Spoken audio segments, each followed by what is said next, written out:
sua narrativa, eu estava pensando que é um momento... Isso dá uma boa tese de doutorado. Mas isso é um momento em que o vulnerável, ele consegue, em alguma medida, ele dispõe da autoridade. Quer dizer, haverá uma autoridade que tem que estar à minha disposição. Porque dirá se eu tenho razão ou se eu não tenho razão. Mas ela estará à minha disposição naquele momento. Talvez esse seja o único momento em que ele consiga isso. Né? Exatamente, exatamente. Isso é uma questão interessante. Eu queria puxar aqui um assunto, porque o tempo é inclemente. Eu fico olhando aqui o relógio. Ai, meu Deus, eu queria mais tempo. Eu queria puxar aqui um assunto. Eu lhe dei notícia que o município de São Paulo veio de aprovar uma lei, que é a Lei 17.324, do Programa de Desjudicialização. Assim, eu sou uma entusiasta. Eu acho que a administração pública não tem outra alternativa que não investir nesses caminhos. Mas ainda aquela história da indisponibilidade do interesse velha e bolorenta, porque quem estuda direito administrativo hoje em dia já sabe que as coisas não se põem dessa maneira, mas que não, isso implica indisponibilidade do interesse público, então não podemos fazer, né? A gente não consegue vencer esse negócio, né? Mas me parece que, caramba, é o caminho para a administração pública. O receio da administração sempre é de eventual malferimento, aí é uma lógica de impessoalidade, que na minha visão, você resolve com procedimentalização, né? Então, vamos definir quais são os requisitos, tarará, quem é a autoridade, não sei o quê, e eu acho que esse é um caminho. Não sei qual é a sua visão em relação a esse tipo de iniciativa envolvendo especificamente o poder público. Queria te ouvir um pouco. Eu gostei bastante do que eu li, eu realmente não conhecia, é uma medida muito recente, né? É lá de São Paulo também, a gente está com tantos atos aqui no Rio de Janeiro, tantos documentos, corregedoria, CNJ, etc., que a gente tem que ler, a gente acaba deixando eventualmente os outros estados fora do nosso leque de olhar imediato. Mas eu gostei da ideia, a ideia é muito boa, e ela é uma ideia boa também para o próprio judiciário, porque eu não sei se as pessoas sabem disso, mas quase 40% da justiça que se faz nos estados é ocupada pelos entes federativos que cobram dívidas tributárias, que cobram dívida ativa. E isso é um procedimento gratuito que abarrota as varas de fazenda, os cartórios de dívida ativa pelo estado afora. Se nós acabássemos com isso, e aí eu também falo um pouco porque eu vejo que quanto mais a gente tem ações judiciais que poderiam muito facilmente ser solucionadas de outras formas que não as judiciais, a gente tem menos espaço, menos recursos humanos, menos dedicação da tecnologia, da informática e menos dinheiro para atender as pessoas que, na verdade, não poderão ter acesso às opções virtuais, vamos dizer assim, as ferramentas virtuais. 40% da justiça é ocupada por cobranças de execuções fiscais. Então, isso tem que acabar. Isso tem que acabar. Não pode deixar nem chegar a juízo. O que já está em juízo já tem que ser desjudicializado de alguma forma, através de um mutirão de conciliações, etc., através da legislação. E isso vários municípios têm feito com muita frequência até, né? A pessoa deve, sei lá, 20 mil reais, se ela chegar lá e pagar 500 reais, a dívida está quitada. Mas é necessário efetivamente treinar esses operadores específicos, que são os procuradores dos municípios, os procuradores do Estado, os advogados da União, nessas fórmulas alternativas, porque os discursos que eu vejo dentro do processo e fora do processo, por exemplo, quando vem a lume um TAC qualquer, né, um termo de como é que é? De ajustamento de conduta. De ajustamento de conduta, exatamente. Quando se tenta fazer um termo de ajustamento de conduta para determinadas situações que são coletivas e são de importância, a gente vê um discursório, né? assim, que é absolutamente inútil, perda de tempo, que não vai levar a nada, e depois nada se transformou. Nada se transformou. Então, assim, uma lei como essa é uma lei que, um pouco burilada, eu diria, né, com uma ou outra discordância aqui e ali, é uma lei que pode ajudar demais, principalmente o município de São Paulo. Quer dizer, na verdade, a cidade de São Paulo é uma cidade com uma desigualdade brutal também, né? E eu acho que depois dessa passada, essa pandemia, ou diminuídos os efeitos da pandemia, o município de São Paulo, os municípios periféricos, aqui no Rio a mesma coisa, vão ter muitas questões relacionadas com todo tipo de impostos, né? Não só do próprio município, como dos estados. Então, uma legislação como essa é uma boa ideia. Agora, um elemento que é um desincentivo para o poder público adotar essas medidas de desjudicialização, criar mecanismos de composição de conflitos extrajudiciais e tal, um elemento de desincentivo é a circunstância de que, assim como assim, a parte sempre pode depois ir ao judiciário.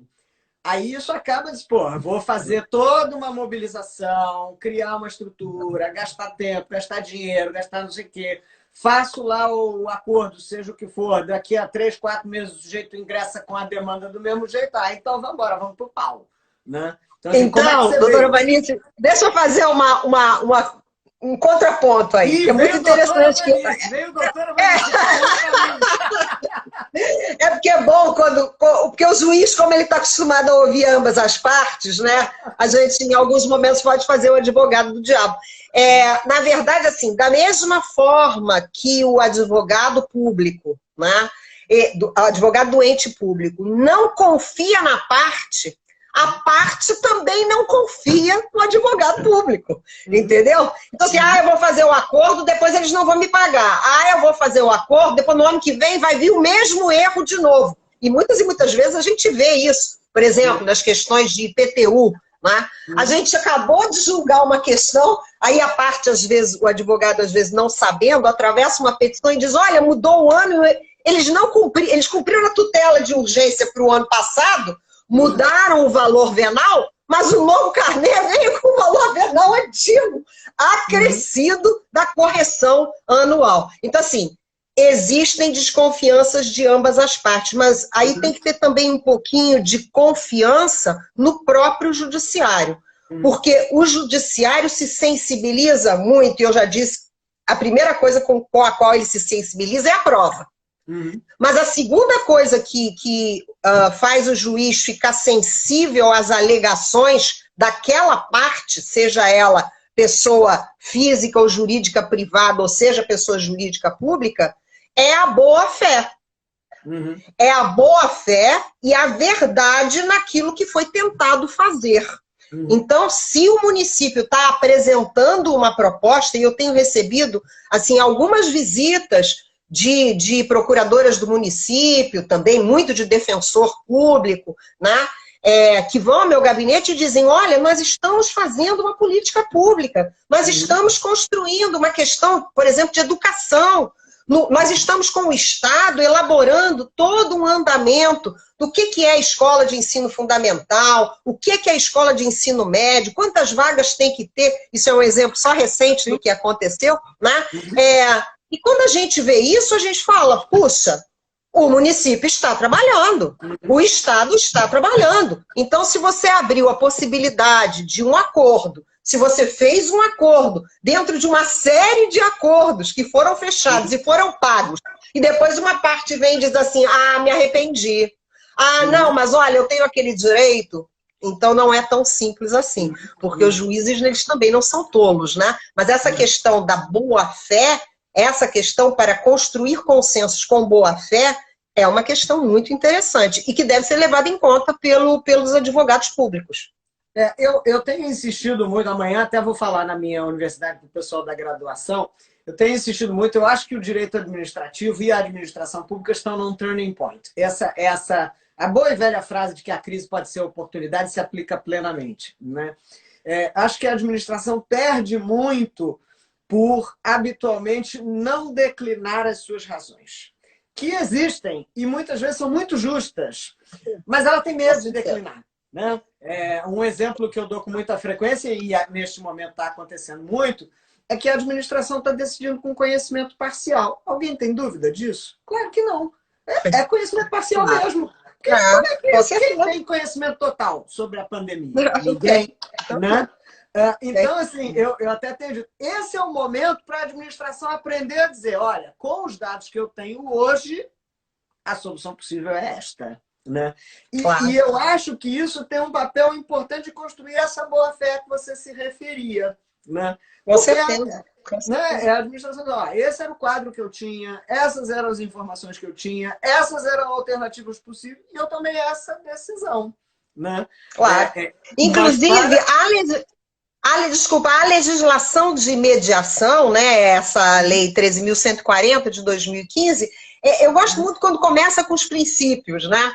Esses princípios, eles não são necessariamente as ferramentas que o juiz vai usar para fundamentar a sua decisão, mas esses princípios são justamente os valores, os norteadores do comportamento das partes que estiverem ali, né? E assim, eu acho muito interessante quando você diz, olha, boa-fé. Boa-fé agora aparece em todos os lugares. E construir um conceito de boa-fé que seja um pouco mais factível, um pouco mais concreto, é importante. E eu vejo muito boa-fé nisso, quando eu vejo uma parte, qualquer ela que seja, me dizer, olha, nós estabelecemos que nesse ano nós vamos fazer X acordos, está aqui a listagem dos acordos feitos para a senhora ver, junta isso no processo e diz, essa parte é uma parte excepcional, ela não sei o que houve, ela fez o acordo, depois desistiu e recebeu o dinheiro e depois achou que era pouco, enfim. E aí você vai considerar também esta boa-fé daquilo que foi feito para julgar o caso que está com você naquele momento. Isso vai acontecer com certeza. Eu tenho uma pergunta aqui, já passando as nossas perguntas, como eu disse, o tempo está voando. É uma pergunta de Zildo Marinho. Ele perguntava o seguinte, estou aqui lendo o que ele postou no Instagram. Qual a amplitude da valoração judicial negativa em desfavor, né, no pós-pandemia, em desfavor daquele que litigue sem antes tentar renegociar? Quer dizer, será que faltaria a esse litigante interesse de agir, dado o contexto da pandemia? Não, de jeito nenhum. Eu acho assim, eu acho que, ao contrário, eu acho que você obrigar... Zildo foi mais duro do que eu. Eu acho que você obrigar alguém que já passou por muitos percalços, eu não estou duvidando que o Estado, a Federação, a União, Estados, municípios estão passando por dificuldades. Claro que não. Só que eu não posso penalizar com isso o homem, o indivíduo, o cidadão, mas não posso de jeito nenhum, não posso passar a exigir dele um plus. Ou como diria meu filho quando tinha 5 anos, um plus a mais, né, mamãe? Não dá. Não dá para pedir um plus a mais, né? Porque ele já teve o plus. Ele já perdeu o emprego, ele já perdeu o serviço, ele já teve seu negócio fechado, ele já teve gente da sua família que morreu, ele já teve falta de atendimento à saúde, falta de atendimento básico à saúde, os filhos já ficaram fora da escola. Então, assim, você não pode dizer, não, agora, olha, por favor, requisito essencial, vá tentar um acordo. Mas não dá. Isso seria uma coisa esquizofrênica, né? Eu participei semana passada de um evento com o pessoal que trabalha com mediação e eu mesma fiz essa observação. Quer dizer, na verdade, você tem que tornar interessante a negociação prévia, né? Interessante porque as condições vão ser melhores, você vai poder receber o dinheiro mais rápido. Interessante de alguma maneira, né? Então, é uma questão de você gerar uma atratividade.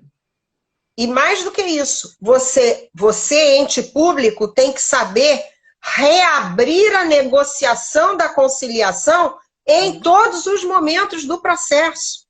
Porque não há um momento único para isso. Ele pode ser feito uma extrajudicial, pode ser logo depois da distribuição da ação, pode ser um momento antes da sentença, pode ser no segundo grau de jurisdição, pode ser na execução. Então, assim, é aquele negócio do aprender fazendo, né? A gente, puxa, mas essa proposta não foi boa. Será que se a gente adoçar um pouco mais, aumentar um pouquinho, diminuir o tempo de pagamento, der uma alternativa, será que não não se torna mais atraente, e lembrar disso, que são várias fases.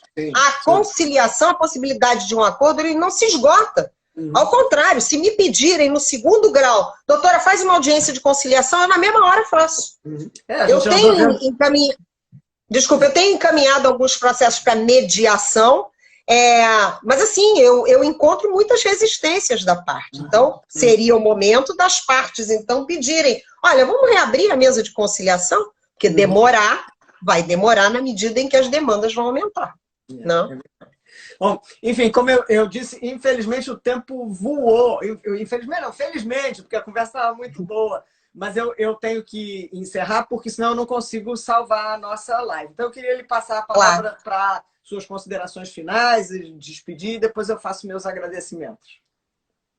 Então, eu queria mais uma vez te agradecer muito, a conversa foi muito interessante. Eu vou... essas frases, essas perguntas que foram entrando das pessoas que estão participando, eu tenho acesso a isso, não tem? Uma pergunta. Eu posso fazer isso. Eu gostaria muito de ter acesso a isso, porque eu fui vendo, você vê, né, parcimoniosamente, mas você vê algumas questões que podem ser muito interessantes e não deu tempo da gente responder. Então, eu acho o seguinte, eu acho que vivemos um momento de modificação. E esse momento de modificação é um momento bom para todo mundo, principalmente para o povo do direito. O povo do direito vai ter muito que aprender.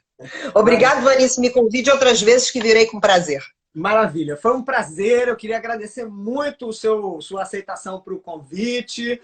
Desembargadora Cristina Gauli é uma parceira para qualquer iniciativa que envolva aí o debate do direito. Queria agradecer a parceria da Escola da Magistratura do Rio de Janeiro através do Fórum Permanente que a senhora preside. Agradecer o pessoal que esteve aí conosco assistindo. Lembrar que esse vídeo vai para o canal da PGM daqui a um tempinho. É o tempinho da gente editar. E com esse waiver para chamá-la de novo, daqui a pouco bato na sua porta outra vez para chamar. Gente, então, obrigado. Eu virei correndo. Boa noite. Tchau, tchau. Boa noite, obrigado, namastê. Nada, tchau.